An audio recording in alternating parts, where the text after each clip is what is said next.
Si tu veux vraiment comprendre ton chat et nourrir un lien profond avec lui, il y a quelque chose que tu vas avoir peut-être besoin d'apprendre à arrêter de faire si tu es concerné. Cette chose, c'est quoi? C'est arrêter de comparer ton chat aux autres chats. Que ce soit les autres chats qui vivent avec lui, si tu as plusieurs chats, que ce soit le comparer aux chats précédents de ta vie avec lesquels tu as pu vivre auparavant, ou que ce soit le comparer avec les chats des voisins, de ta famille, de tes amis ou les chats que tu peux voir sur les réseaux sociaux.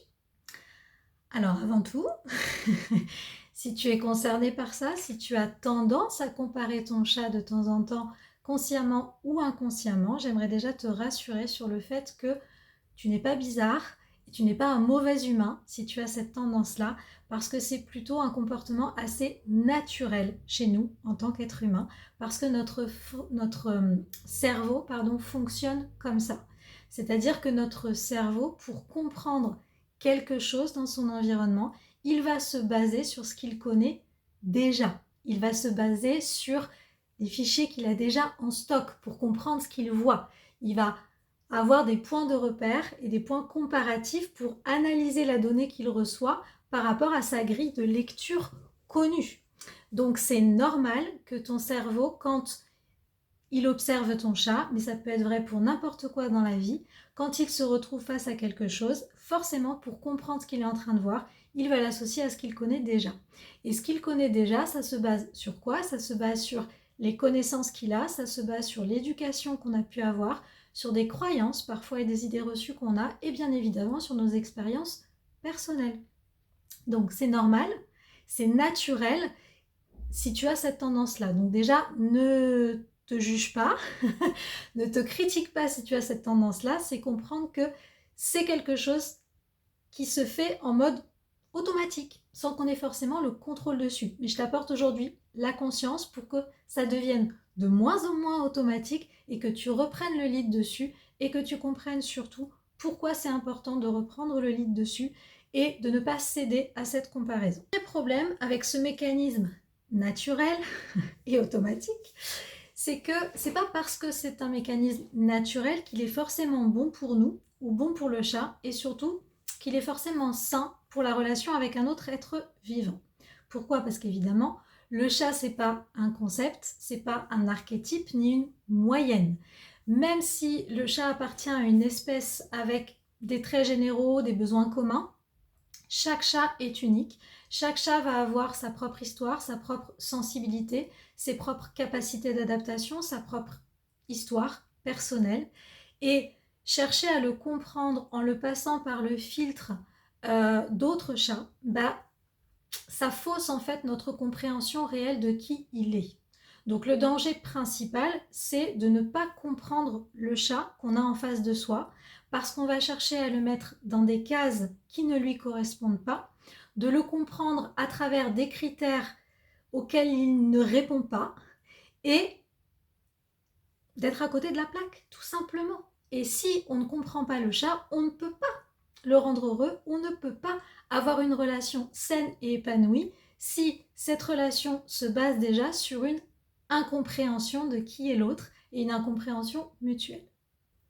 Il y a un piège très tordu dans ce mécanisme-là, que je retrouve très souvent évidemment chez les gens que je peux accompagner en consultation, c'est que cette comparaison instinctive, quand elle va se faire et qu'il y a un fossé, un écart affectivement pas cool pour nous entre ce que le chat que j'ai en face de moi est et celui avec lequel je le compare, plus on risque d'être déconnecté du chat et plus la relation risque d'être problématique avec ce chat-là. Pourquoi? Parce que si je suis en train de comparer ce chat-là à un autre chat qui, selon moi, de façon très consciente ou inconsciente, répondait mieux à mes besoins d'humain, que je comprenais mieux. Peut-être que ce chat-là, il était où il est, si je compare avec d'autres chats dans mon environnement, qui va avoir des comportements, des réactions, une personnalité qui est plus adaptée à la mienne, qui est plus confortable pour moi, qui me demande moins d'efforts de compréhension, qui est peut-être plus rassurant pour mon ego, ou qui est plus gratifiant, affectivement, forcément, sans même m'en rendre compte, je risque de devenir un petit peu distante, ou en tout cas négative avec le chat que j'ai en face qui ne répond pas à ces critères-là qui me conviennent mieux, ou qui me convenaient mieux, ou qui me conviendraient mieux par rapport à ma personnalité et mes besoins d'humain. Donc le risque de ça, c'est que sans s'en rendre compte, et des fois en s'en rendant compte, ça dépend, mais en général de façon inconsciente, on va se mettre à critiquer le chat, à le dévaloriser, à lui donner moins d'attention, peut-être, et dans tous les cas, à créer une distance. Tout ça parce que je ne suis pas en train de voir le chat tel qu'il est, mais parce que je le vois à travers mes besoins ou à travers les filtres de chats précédents ou de chats autour, ou à travers un souvenir, ou à travers des émotions, à travers une projection. Je ne le vois pas réellement tel qu'il est.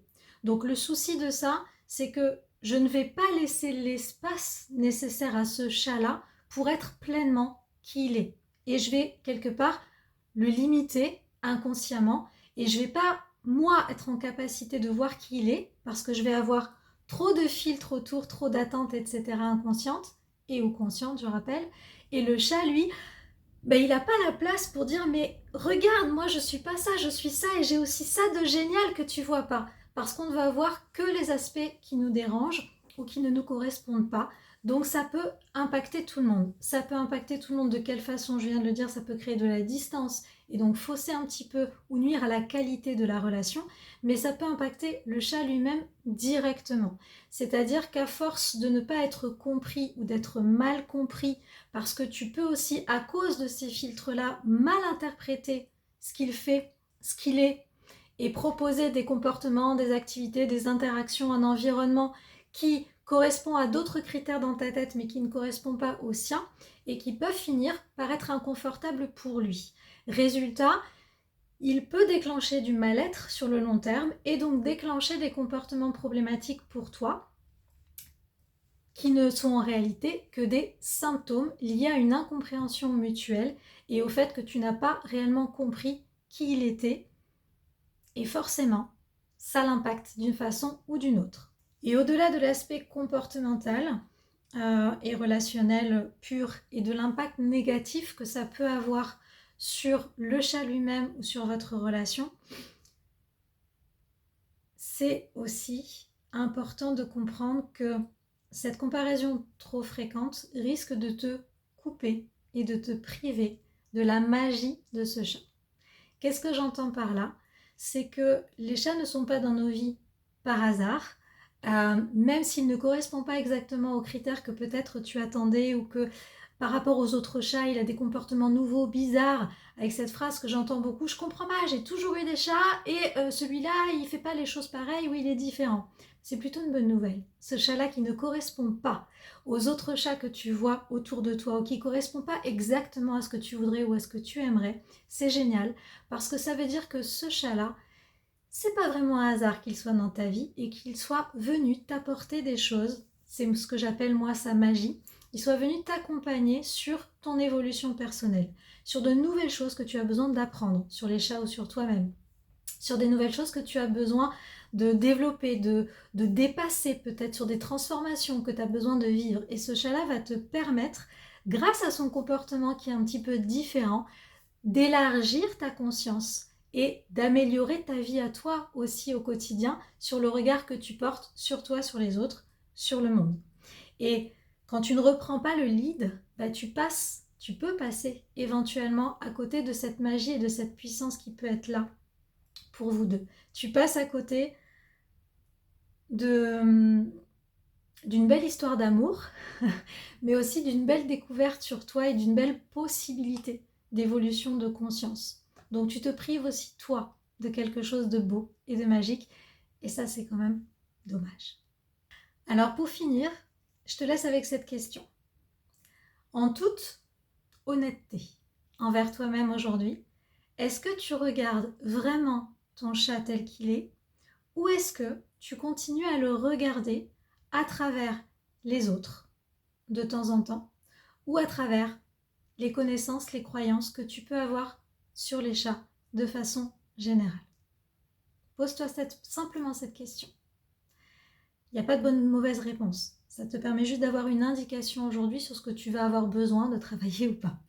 Si la comparaison survient de temps en temps, surtout, rappelle-toi, c'est normal, ça peut arriver à tout le monde, donc surtout, ne t'en veux pas, c'est naturel, mais rappelle-toi que tu peux, quand ça arrive, reprendre le lead dessus en te rappelant les conséquences négatives que ça peut avoir pour le chat, pour votre relation et pour toi. Et à partir de là, te dire « Oh là là, j'ai encore comparé, ça suffit, hop, je reviens » dans une posture plus consciente et t'autoriser à dire « Ok, si je n'avais pas toutes ces informations-là, si je n'avais jamais eu de chat avant, si je n'avais aucun point de comparaison, qui es-tu » Et simplement ouvrir cet espace-là. Je te laisse là-dessus.